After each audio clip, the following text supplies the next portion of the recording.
दोस्तों नमस्कार, आदाब, सत श्री अकाल। उर्मिलेश संवाद के इस कार्यक्रम में आपका बहुत-बहुत स्वागत है। मैं हूं उर्मिलेश। देश की एक बहुत महत्वपूर्ण पार्टी, बहुत जनाधार वाली पार्टी, बहुजन समाज पार्टी। एक ज़माना था जब बहुजन समाज पार्टी को दूसरी पार्टी के लोग भी, मुख्य धारा की बड़ी जो पार्टियां 2 इस देश में हैं, कांग्रेस और बीजेपी, इनके मुकाबले वो विकल्प के तौर पे महसूस करते थे कि ये पार्टी एक दिन इन दोनों पार्टियों के विकल्प में राष्ट्रीय स्तर पर इमर्ज करेगी। और मुझे अच्छी तरह मालूम है, आप सबको भी मालूम होगा कि एक जमाने में अपने आप को सबसे आइडियोलॉजिकल पार्टी कहने वाली भारत की कम्युनिस्ट पार्टी मार्क्सवादी, उसके टॉप लीडर्स ने मायावती जी को नेशनल अल्टरनेटिव के रूप में अनाउंस करने का फैसला किया और करना शुरू कर दिया। वो भी जमाना हमने देखा है। और जिस तरह उत्तर प्रदेश में कई बार मायावती जी मुख्यमंत्री रहीं, जिस तरह देश के दूसरे हिस्सों में भी इस पार्टी की इकाइयां लगातार, इनकी यूनिट, इसके ऑर्गेनाइजेशन लगातार बढ़ते रहे।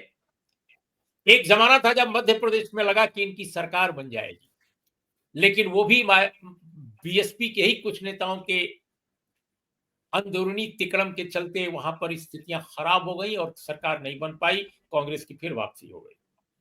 तो एक ऐसी पार्टी जिसका जिसके चढ़ाव का और उतार का जो राजनीतिक इतिहास है, वो लोगों को चकित करता है कि आखिर ये क्यों, वहां से क्या हो गया। और फिर इस वक्त भी वही हाल है। लोकसभा चुनाव में 0 सीट, 10 सीट उसने पहले पाई 2019 के इलेक्शन में, लेकिन 2024 में 0 सीट। और अगर आप वोट वोट परसेंट का हाल देखिए तो 19.43 से नीचे गिरकर 9.35 हो गया।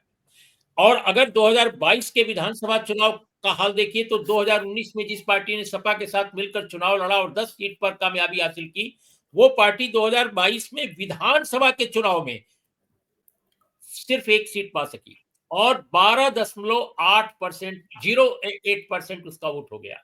ये हालत है। अब आगे क्या होगा क्या जाने।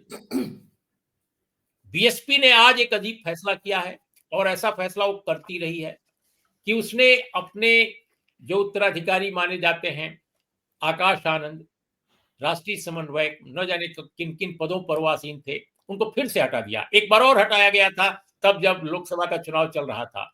बहुत धाकड़ भाषण दे रहे थे और उस भाषण को, उस ओजस्विता को लोगों ने पसंद किया, खासकर बहुजन समाज के लोगों ने, कि एक आदमी बहुजन समाज पार्टी के मन से बोल रहा है और जब वो बोल रहा है तो बीजेपी बहुत परेशान हो रही है।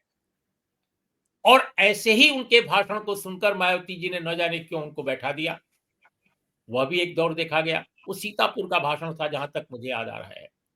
आज फिर उन पर आरोप यह लगा है कि वो साहब अपने ससुर यानी अपने फादर इल्ला साहब के प्रभाव में है, जो अच्छे आदमी नहीं है, जो गड़बड़ आदमी है।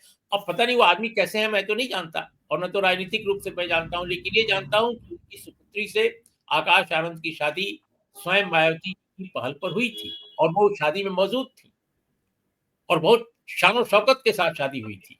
लेकिन अब वो शादी आकाश आनंद के लिए अभिशाप, राजनीतिक अभिशाप बनती जा रही है। अब कोई शादी के कारण, रिश्ते के कारण पूरे उसके राजनीतिक करियर को अगर सवालिया निशान लगा दिया जाए तो ये चकित करने वाली घटना है।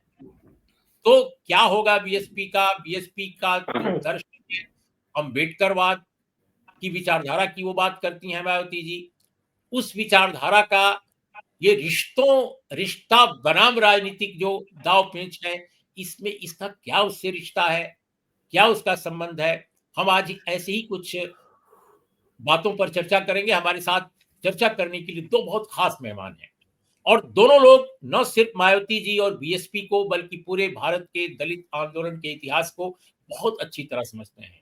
बहुजन समाज पार्टी के अभ्युदय से लेकर और आज जब वो बहुत बुरी स्थिति में है, लगभग नेतृत्व की ओर से उसका बंटाधार किया जा रहा है, तो इस पूरे प्रोसेस को उन्होंने बहुत नजदीक से देखा है। आप हमारे साथ मौजूद हैं अशोक भारती, बहुत ही वरिष्ठ सामाजिक कार्यकर्ता, विचारक, और हमारे साथ हैं डॉक्टर रविकांत, प्रोफेसर हैं लखनऊ विश्वविद्यालय में। आप इनको बहुत सारे यूट्यूब चैनलों पर, देश के टेलीविजन चैनलों पर भी देखते हैं, और एक प्राध्यापक के रूप में इन्होंने सत्ता की निरंकुशता को भी झेला है और महसूस किया है, और उससे लगातार रेजिस्ट करते रहे हैं। आप दोनों का बहुत बहुत स्वागत है। ये टिप्पणी इसलिए थोड़ी लंबी मैंने की कि हमारे दर्शकों श्रोताओं को मालूम हो कि आखिर ये हो क्या रहा है, और फिर मैं आप लोगों की राय लूं कि आप लोग कैसे देखते हैं। देखिए, आकाश आनंद को एक बार नहीं, ये दूसरी बार संभवतः या तीसरी बार ऐसा हुआ, दूसरी बार का तो मुझे याद है। तो आखिर ये निजी रिश्ते जो हैं मायावती जी के लिए राजनीति में, ये क्या खलल पैदा कर रहे हैं, कैसे आप लोग देखते हैं? रविकांत जी।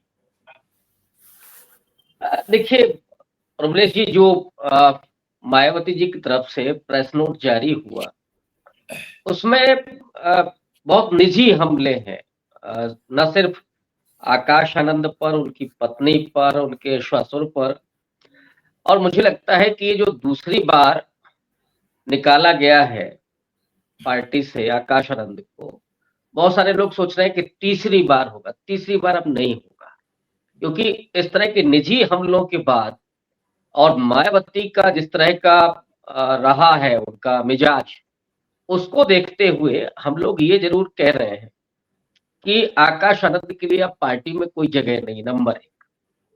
नंबर 2, ये जो फैसला उन्होंने लिया है, इस फैसले के पीछे क्या दृष्टिकोण हो सकता है या कोई और कारण हो सकता है। मुझे लगता है कि पिछले लंबे समय से मायावती के फैसलों के पीछे कोई प्रेशर काम कर रहा है, और कोई बीजेपी और आरएसएस का एजेंट उसमें बड़ी भूमिका अदा कर रहा है। मायावती की पूरी राजनीति को एक एक करके ध्वस्त कर दिया। जो तमाम नेता जो माननीय कांशीराम जी के मूवमेंट से निकल करके सामने आए थे, जिन्होंने अपनी जीवन दिया उस पार्टी के लिए, एक बड़ा कैडर खड़ा हुआ उत्तर प्रदेश में और उत्तर प्रदेश के बाहर भी। हम सब जानते हैं कि बीजेपी के अलावा किसी पार्टी के पास अगर आज भी कैडर है तो वो बीएसपी है। लेकिन 2012 के बाद जो राजनीति बीएसपी की रही, उसने उस पूरे बहुजन समाज के मनोबल को बुरी तरीके से तोड़ा। उम्मीदें खत्म हुई, रोज घटनाएं हो रही हैं दलित उत्पीड़न की। उत्तर प्रदेश में परसों की अगर आप मेरठ की याद करें, उसके पहले मथुरा की याद करें, एक नहीं दर्जनों, सैकड़ों और हजारों घटनाएं हैं जो लगातार घट रही हैं। मायावती कभी ट्विटर पर उस पर थोड़ा सा लिख देती हैं, बोल देती हैं, इसके अलावा जमीन पर कोई सक्रियता नहीं। पिछले 2 आपको दिखाई पड़ेंगे कि जमीन पर उनके कार्यकर्ता आए। एक जब रिजर्वेशन के वर्गीकरण का मामला आया, दूसरा जब अमित शाह ने बाबा साहब अम्बेडकर पर अपमानजनक टिप्पणी की। लेकिन मायावती जी अदृश्य थी, आकाश आनंद थोड़ा सा लखनऊ में दिखाई पड़े। तो अब जिसे हम लोग राजनीति में मोदी एरा कहते हैं, उसमें न तो अब ट्विटर से पॉलिटिक्स हो सकती है, न घर में रह करके पॉलिटिक्स हो सकती है। राजनीति अब जुगाड़ से भी नहीं हो सकती है, केवल आप रणनीति के बल पर आप राजनीति कर ले, वो भी संभव नहीं है। राजनीति सड़क पर आकर के ही हो सकती है, सक्रियता के साथ। अब मैं ये नहीं कह रहा हूं कि मायावती जी खुद सड़क पर आए, लेकिन जब तक आप एक्टिव पॉलिटिक्स में नहीं होंगे तब तक वो संभव नहीं है। लगातार इन चीजों को देखते हुए पूरा बहुजन समाज निराशा में लगातार डूब रहा है, और इसका सबसे बड़ा प्रमाण है कि उनका वोट बैंक लगातार दरक रहा है। ऐसे में ये फैसला, जिसने उम्मीदें पैदा की थी, 2023 में आपने उनको उत्तराधिकारी घोषित किया, कोऑर्डिनेटर बनाया, और आकाश आनंद ने जो भाषण दिए, खास बात यह है कि आकाश आनंद ने जब बीजेपी पर हमले किए, तीखे हमले किए, जिसे पूरा बहुजन समाज बहुत अच्छे तौर पर ले रहा था, उसी समय ब्रेक लगा दिया गया। और ये कहा गया कि साहब अपरिपक्व है अभी आकाश आनंद। यही आकाश आनंद अगर आप किसी दूसरे पार्टी पर उतना हमलावर होते तो शायद ये नहीं होता। इसीलिए शक पैदा होता है कि कहीं ना कहीं कोई दबाव है, कोई डर है। और मैं ये मान रहा हूं कि मायावती एक तरह से विक्टिम है। ये उस समाज को समझना पड़ेगा, जो समाज कई बार सत्ता के साथ चला जा रहा है, उसके लीडर को जिस तरह से दबा करके, डरा करके, घर में एक तरह से उनको वहीं तक सीमित करके और उनके समाज को गुमराह किया जा रहा है, इसने बड़ा नुकसान पहुंचाया है। और ये तो आत्मघाती कदम है आकाश आनंद को निकालना। अब क्या होप बची है? मायावती जी बाहर नहीं आ रही, आकाश आनंद वो काम कर सकते थे और आपने उनको भी बाहर कर दिया, बचा कौन? तो अब बीएसपी के प्रति नाउम्मीद लोग हो रहे हैं और आने वाले वक्त में ये और बुरी हालत में होगी। और इसीलिए आज का फैसला और ज्यादा आत्मघाती है और ज्यादा नुकसानदेह है पार्टी, लेकिन पार्टी से ज्यादा उस मिशन के लिए और उन लोगों के लिए जिनकी उम्मीदें हमेशा से इस पार्टी से रही। जी बिल्कुल छोटा एक जवाब रविकांत जी आपसे फिर और इसके बाद फिर मैं अशोक जी के पास जाऊंगा कि आप प्रेशर की बात कह रहे हैं, आप बीजेपी का नाम ले रहे हैं, आप अन्य नेताओं का भी नाम ले रहे हैं, राजनीतिक दल के रूप में बीजेपी जो सत्ता में है, और कुछ लोगों का भी नाम ले रहे हैं। लेकिन मेरा ये कहना है कि आकाश आनंद जो इस परिवार के हैं, हम परिवारवाद को जायज नहीं ठहराते। ये आवाज कहां से आ रही है? हाँ, मैं परिवारवाद को जायज नहीं ठहरा रहे, लेकिन सवाल इस बात का है कि उस परिवार से अगर कोई एक प्रबुद्ध लड़का, यंग, जो विदेश से पढ़कर आया है, जिसने बाबा साहब भीमराव अंबेडकर को ठीक से पढ़ा है, जो उनके भाषणों से लगता है, जिसने जाति के बारे में, समाज के बारे में, वर्ग के बारे में, भारत की राजनीति के बारे में जिसका एक आधुनिक परिप्रेक्ष्य है, उस यंग लीडर को बैठा दिया जाता है। जब कभी वो, जैसा आप कह रहे हैं कि सत्ता के खिलाफ जब वो बोलते हैं, जब वो धारदार भाषण करते हैं, और अब उनको रिश्ते के नाम पर कि तुम्हारी ससुराल वाले तुमको बिगाड़ रहे हैं, तुम उनके प्रभाव में आ गए हो, फिर बैठा दिया गया है। तो इसमें किसी एक पार्टी को क्यों घसीटा जाए जो दूसरी पार्टी है? Why not? क्या मायावती जी स्वयं रिस्पॉन्सिबल नहीं है? क्या आपको लगता है कि बीजेपी ने ऐसा कहा होगा कि आप कीजिए ऐसा, अपने भतीजे को बैठाइए? दूसरे बीजेपी ये कह सकती है कि यहाँ अमुक चुनाव में उम्मीदवार खड़ा करो या न खड़ा करो, इस पार्टी से अलायंस करो, ये न करो, ये सब प्रेशर मैं मान सकता हूं। लेकिन क्या बीजेपी या कोई भी नेता ये तो कहने की हिम्मत नहीं कर सकता है कि आप अपने भतीजे को बैठा दो? ये क्या बताता है मायावती जी के मानस के बारे में? मैं आपसे समझना चाहता हूं, आप लखनऊ में रहते हैं। देखिए, इसमें मैंने जिस बात की तरफ इशारा किया था कि एक गुमराह किया जा रहा है लगातार उनको, लेकिन फैसले लेने के लिए अंततः वही जिम्मेदार है। मैं सिर्फ उस एजेंट की बात कर रहा हूं कि कोई है, लेकिन फैसले तो खुद बोले रही हैं, तो जिम्मेदारी भी उनकी ही होगी। आप बिल्कुल दुरुस्त कह रहे हैं। लेकिन इस वक्त में जब सबसे ज्यादा जरूरत थी पार्टी को, और इसमें को जो आपने बिल्कुल ठीक कहा कि परिवारवाद को जस्टिफाई हम लोग नहीं कर रहे। आकाश आनंद ने बहुत छोटे समय में अपने आप को स्थापित कर लिया था और मुझे लगता है कि इतना तेजी से स्थापित होने वाला एक नौजवान इधर की राजनीति में मैंने नहीं देखा, जो इतनी तेजी से उभरा। महज तो साल भर के भीतर जब बोलना शुरू किया और लोगों की उम्मीदों का, उस समय जब लोकसभा चुनाव में आकाश आनंद बोल रहे थे, मुझे दिल्ली से कई पत्रकारों ने ये पूछा कि आकाश आनंद के सामने चंद्रशेखर तो टिक ही नहीं पा रहे, आप कैसे देखते हैं? तो बहुत परिपक्व भाषण दे रहे थे। ये जो उम्मीदें बन रही थी, वो भले ही वहां पैदा हुए जब सब कुछ ठीक था, बाहर पढ़ के आए, लेकिन चेतना है। अगर चेतना नहीं होती आकाश में, तो उस ढंग से नहीं बोल पाते, उस तरह के अटैक नहीं कर पाते। तो वो एग्रेशन है और वो एग्रेशन चाहिए लोगों, वो जो आकाश आनंद में दिख रहा था। लेकिन मैं आपकी बात से सहमत होते हुए कहूंगा कि गुमराह भले ही कोई कर रहा हो, लेकिन निर्णय की जिम्मेदारी खुद मायावती जी की। अशोक जी, आपकी क्या राय है? मायावती जी जो कर रही हैं और बीएसपी जिस तरह लगातार नीचे जा रही है, उनके किसी भी फैसले, किसी भी बड़े कदम हाल के वर्षों में जो हुए हैं, उससे पार्टी ऊपर तो नहीं जा रही है, लगातार वो नीचे जा रही है। तो इसलिए ये तो नहीं कहा जा सकता है कि मायावती की कोई आलोचना आज कर रहा हो या बीएसपी के पराभव की बात, उसके पतन की बात कोई कर रहा हो तो ये बहुजन समाज विरोधी होगा, दलित समाज विरोधी होगा, ये तो कोई नहीं कह सकता। आप इस पूरे प्रकरण को कैसे देख रहे हैं? आप कैसे एनालाइज करेंगे? उर्मिला जी, आपका बहुत बहुत धन्यवाद इस बात पर चर्चा करने के लिए। मैं समझता हूं कि बहुजन समाज पार्टी के अगर हम पूरे इतिहास को देखें तो हमें ये चिन्हित करना पड़ेगा, हमें ये पहले जानना पड़ेगा कि असल में बहन मायावती की पार्टी में भूमिका क्या थी। उसके निर्माण से लेके उसके आसमान तक जाने में बहन मायावती की भूमिका क्या थी। अक्सर क्या होता है कि लोग उस भूमिका को भूल जाते हैं और चूंकि वो इतिहास को पूरे परिप्रेक्ष्य में नहीं देते, तो इसलिए कई बार क्या होता है, व्यक्ति जो है अपनी शख्सियत से बड़ा या छोटा नजर आना शुरू हो जाता है। हम अगर देखना चाहें 1984 में जब पार्टी की स्थापना हुई,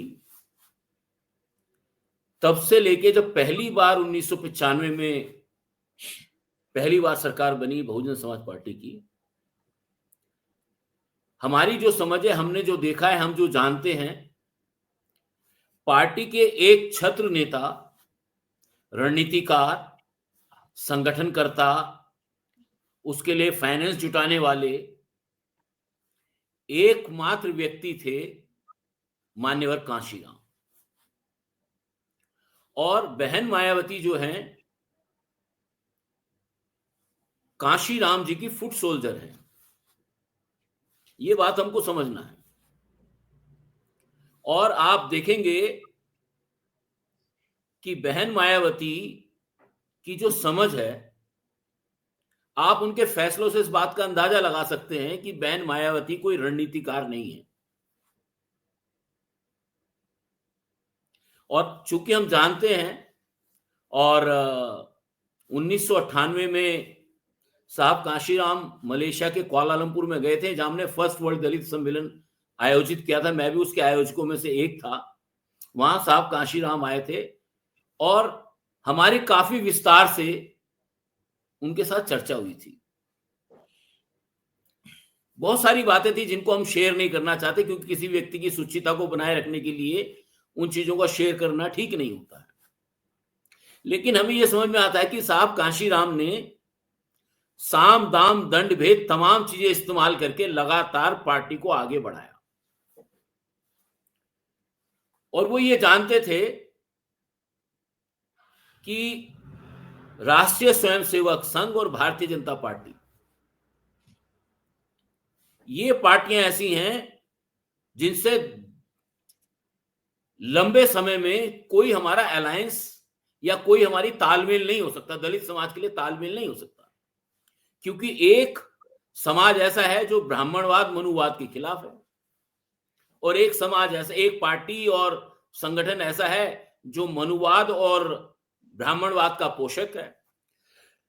तो दोनों में एक वैचारिक टकराव है, और उस वैचारिक टकराव को कई बार बीच में, आपको याद होगा कि जो आरएसएस ने, भारतीय जनता पार्टी ने सोशल इंजीनियरिंग के नाम पर उसको रीऑर्गेनाइज करने का कोशिश किया, उसको, उसकी जो धार थी उसको करने की कोशिश की, कैमोफ्लेज करने की कोशिश की। 1995 में पहली बार जब सरकार बनी, भारतीय जनता पार्टी के सहयोग से बनी। दूसरी बार जब सरकार बनी, भारतीय जनता पार्टी के सहयोग से बनी। पहली बार तो समाजवादी पार्टी और उसकी सरकार थी, लेकिन बहन मायावती की जो सरकार है, 3 सरकारें बहन मायावती की भारतीय जनता पार्टी के सहयोग से बनी। बहन मायावती को, एक फुल सोल्जर को, अगर पीछे से कोई सपोर्ट मिल जाए तो उसको समझ में यही आता है कि उसका खैर ख्वाह तो वही है जिसने उसको मुख्यमंत्री बनाया। हमारा असेसमेंट यह है कि 2007 की सरकार भी जो बनी, उस वक्त समाजवादी पार्टी के खिलाफ बहुत बड़ा असंतोष पूरे उत्तर प्रदेश में था। और मैं तो उस वक्त पूरे उत्तर प्रदेश के 22 जिलों में मनरेगा को लेकर रोजगार अधिकार यात्रा निकाल रहा था, और मुझको भी बहुत सारे लोगों ने कहा था कि आप भी ये जो एक नया ग्रुप बनाया है, राज बब्बर वगैरह ने जो बनाया था, कि उसमें आप क्यों नहीं शामिल होते। तो मैंने कहा नहीं, हम ये देख रहे हैं कि बहुजन समाज पार्टी की सरकार बन रही है, और इस वक्त कोई भी कोई तीसरा फ्रंट खोलेगा तो इसका मतलब है कि वो बहुजन समाज पार्टी की सरकार के खिलाफ होगा। लेकिन 2006 में मान्यवर कांशीराम की असमय मृत्यु के कारण वो जो रणनीतिक कौशल बहुजन समाज पार्टी के पास था, जो रणनीतिक सोच थी, वो सोच खत्म हो गई। अब चूंकि मैं ये नहीं कह रहा हूं कि बहन मायावती ने जमीन पे काम नहीं किया है, पर उन्होंने काम एक फुट सोल्जर का किया है, एक रणनीतिकार का नहीं किया है, एक संगठनकर्ता का काम नहीं किया है। उन्होंने केवल जाके भीड़ को संबोधित करने का काम किया है। यही वजह है कि जब 2007 में बहुजन समाज पार्टी की सरकार बनी, पूरे बहुमत की सरकार बनी, उस पार्टी की बहुमत की सत्ता का इस्तेमाल वो पार्टी के संगठन को कंसोलिडेट करने, उसको सुस्थापित करने और उसको मजबूत करने में सरकार का इस्तेमाल नहीं कर पाएंगे। लेकिन अशोक जी, मैं माफ कीजिएगा बीच में हस्तक्षेप करने के लिए। नहीं, कोई बात नहीं। आप जो कह रहे हैं वो बिल्कुल सही है, उसमें कोई तथ्यात्मक प्रॉब्लम नहीं है। मैं लेकिन ये जानना चाहता हूं जो आज हमारी चर्चा का विषय है, और महज 25-30 मिनट में हमें ये समेटना है पूरे कार्यक्रम को। अगर लंबा होता तो बिल्कुल हम इस इतिहास में जाते, लेकिन हम ये जानना चाहते हैं कि अपने प्रिय भतीजे, जिसकी शिक्षा दीक्षा, जिसकी शादी ब्याह, जिसके विकास, जिसके राजनीतिक प्राधिकार, सब पर मायावती जी ने काफी केयर किया, अपनी निगरानी, अपना देख रेख किया। ऑल ऑफ सडन उसको चुनाव के समय एक बार बैठा देती हैं, बाहर कर देती हैं, जब वो सत्ताधारी पक्ष के खिलाफ बोल रहे होते हैं और बिल्कुल सही विचारधारा के साथ बोल रहे होते हैं। इस बार उनको बैठा दिया क्योंकि उनके ससुर के खिलाफ पहले मायावती जी ने कार्रवाई की, और ये कहकर कि वो पार्टी विरोधी हैं, पार्टी के खिलाफ षड्यंत्र कर रहे हैं। हो सकता है पार्टी के अंदर कुछ समस्या हो, मैं उस पर नहीं जाऊंगा, लेकिन इसके लिए अपने भतीजे को दोषी ठहराना और अपने भाई को, यानी भतीजे के पिता को राष्ट्रीय समन्वयक के रूप में फिर से लाना, इन फैसलों के बीच मायावती जी की कौन सी राजनीति आपको उभरती नजर आ रही है जो स्वयं उनकी पार्टी को खत्म कर रही है? ये क्या है, इसका मतलब क्या आपके लिए है? मैं समझता हूं कि बहन मायावती जो हैं, ये बात तो तय है, वो परिवारवाद के चुंगल में फंस चुकी हैं। उनको जब घर का एक व्यक्ति पसंद नहीं आता तो दूसरे को पसंद करने की कोशिश करती हैं, जब दूसरा पसंद नहीं आता तो किसी दूसरे को पसंद करने की कोशिश करती हैं। और मैं वही कह रहा हूं, अगर बहन मायावती में रणनीतिक कौशल होता तो ये बचकानी हरकतें नहीं करती। ये हरकतें जो सार्वजनिक तौर पर हो रही हैं, इससे पार्टी को कोई फायदा नहीं होगा। इससे बहन मायावती की जो अपनी ताकत है, उसकी कमजोरी साफ नजर आ रही है। और मुझे लगता है, और मैं ये कहना भी चाहता हूं, हमें ये भी समझना है कि डॉक्टर सिद्धार्थ, अशोक सिद्धार्थ जो उनके ससुर हैं, और आकाश आनंद, या उनके साथ कोई तीसरा व्यक्ति भी है, और जो आकाश आनंद के पिता हैं, इनके पास कोई राजनीतिक जमीन नहीं है। अगर ये मैदान में उतरे तो 4 आदमी इनके बूते पर इनके साथ खड़े नहीं होंगे। अभी भी जो लोग आकाश आनंद को सुनते हैं या अशोक सिद्धार्थ को सुनते हैं, डॉक्टर अशोक सिद्धार्थ को सुनते हैं, वो बहुजन समाज पार्टी की वजह से सुनते हैं। लेकिन दुख इस बात का है कि आकाश आनंद, अशोक सिद्धार्थ या जो उनके भाई हैं आनंद, वो बहन जी जो कहती हैं उसको मानते हैं। राजनीतिक दृष्टि उनके पास, मुझे लगता है उनके पास भी राजनीतिक दृष्टि का नितांत अभाव है। नहीं तो अगर मान लो आकाश आनंद और अशोक सिद्धार्थ में दम है तो चुनौती दे सकते हैं ना कि अलग बहुजन समाज पार्टी को अलग से, अगर वो लड़ने की क्षमता है उनमें तो बनाए पार्टी, किसने रोका उनको? अभी तो मायावती की पार्टी है, बहुजन समाज पार्टी मायावती की है। तो मैं समझता हूं ये बात सही है कि बहन मायावती के फैसले पार्टी के हितों के खिलाफ जा रहे हैं, शायद उनको समझ में नहीं आ रहा है। हो सकता है उनका जो भी रणनीतिकार हो, जैसा कि प्रोफेसर रविकांत ने कहा, हम इस बात को अच्छी तरह जानते हैं कि व्यक्ति डेपुटेशन पर एक पार्टी से दूसरी पार्टी में, एक संगठन से दूसरी पार्टी में कैसे भेजे जा सकते हैं। सतीश चंद्र मिश्रा हो सकता है डेपुटेशन पर ही हो बहुजन समाज पार्टी में। नहीं, लेकिन मैं ये अशोक जी बिल्कुल एकदम पॉइंटेड एक सवाल पूछना चाहता हूं आपसे, और उसका जवाब भी आपसे चाहता हूं क्योंकि समय बहुत कम है, कि रविकांत जी ने जो बात कही कि भाई सत्ता पक्ष से कहीं ना कहीं वो दबी हुई हैं, उसके डिक्टेट पे बहुत सारे काम करती हैं। आप किसी और का नाम ना लीजिए कि उनके कारण करती हैं, वो इसमें डिप्यूटेशन में है, ये कोई मतलब मुझे नहीं लगता है कि बहुत ज्यादा है। क्योंकि अगर आप नेता हैं, अगर आप लीडर हैं, अगर आप अपनी पार्टी के चीफ हैं और आपके पास समाज का एक बड़ा जनाधार है, तो आप सब कुछ को दरकिनार कर फैसले स्वयं ले सकते हैं, स्वयं साहस के साथ आगे बढ़ सकते हैं। अगर ये काम नहीं कर रही हैं मायावती जी, तो क्या आपको लगता है कि सचमुच वो मौजूदा सत्ता पक्ष के दबाव में आकर सब कुछ अपनी अपनी पार्टी को लुटा रही हैं, बर्बाद कर रही हैं? नहीं, देखिए रविकांत जी हैं, हमारे दोस्त हैं, उनके पास बहुत सारी आजादियां हैं कहने की।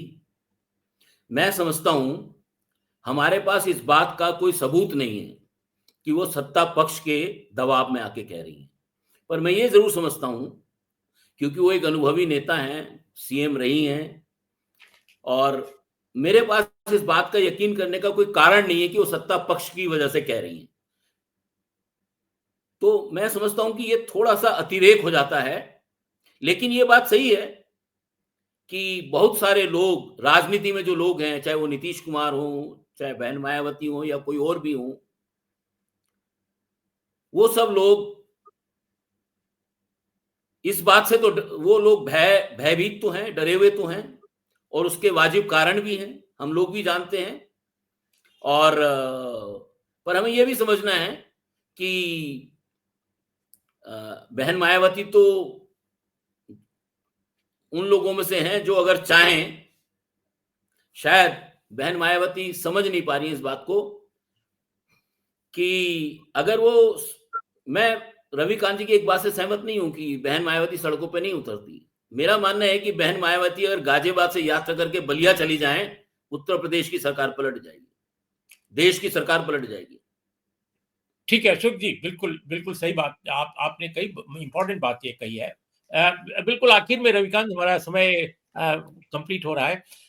ये बात सही है जो ये कह रहे हैं कि अगर गाजियाबाद से वो गाजीपुर तक या बलिया तक चली जाए तो एक हलचल तो पैदा कर देंगी। सरकार बदले या ना बदले, एक जर्नलिस्ट के तौर पे मैं ये घोषणा नहीं कर सकता कि सरकार बदल जाएगी। योगी जी बड़े क्या बोलते हैं, ताकतवर नेता के रूप में उभरे हैं, बहुत डुबकी लगाया है पूरे देश ने अभी, तो वो अलग कहानी है। लेकिन मैं ये कह रहा हूं कि सरकार पलटे न पलटे, लेकिन समाज में उथल पुथल मचेगी, समाज में एक जागृति आएगी, बहुजन समाज को बहुत बड़ी ताकत मिलेगी अगर वो एक अभियान चलाएं तो। लेकिन हम कई वर्षों से देख रहे हैं कि वो अभियान प्रतिपक्ष के खिलाफ तो चला देती हैं, स्वयं जो प्रतिपक्षी दल हैं, लेकिन सत्ता पक्ष के खिलाफ वो आम तौर पे बहुत कम बोलती हैं। कभी कभी कोई बयान दे देती हैं, जैसे डॉक्टर बी आर अम्बेडकर के कॉन्टेक्स्ट में आपने स्वयं बताया कि लोकसभा में जो बयानबाजी हुई थी गृह मंत्री की, उस पर उन्होंने एक ट्वीट किया था।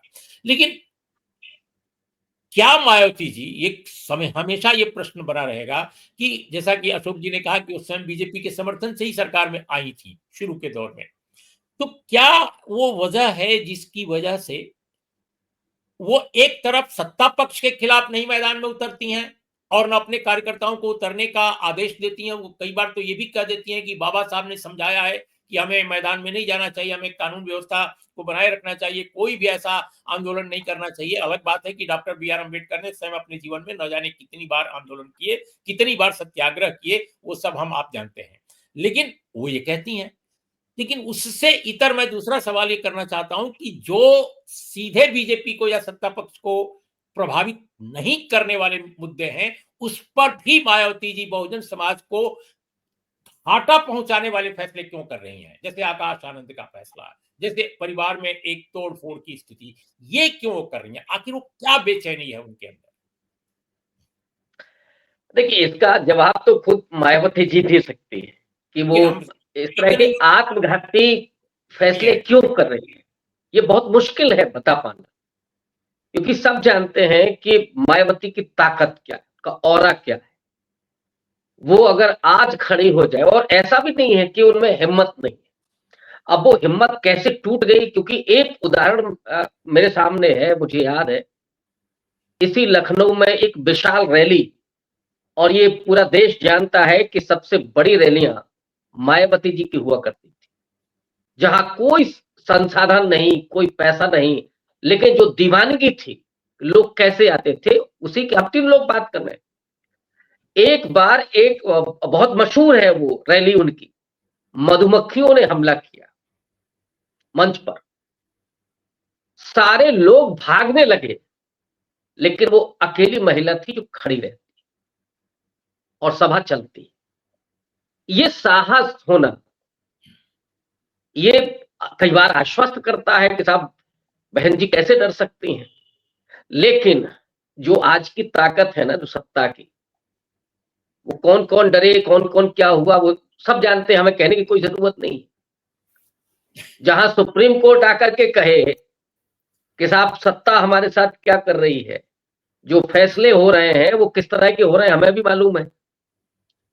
दूसरा, मायावती जी के आप ट्वीट देख लीजिए, वो कितनी बार सत्ता पर हमला करती हैं। आकाश आनंद को उन्होंने कब हटाया, जब बीजेपी पर और हिंदुत्व पर खुलकर बोल रहे थे, जिसकी सबसे ज्यादा जरूरत थी। भाई, आप 90 के दशक में जितना बोल रहे थे, उससे ज्यादा आज जरूरत है।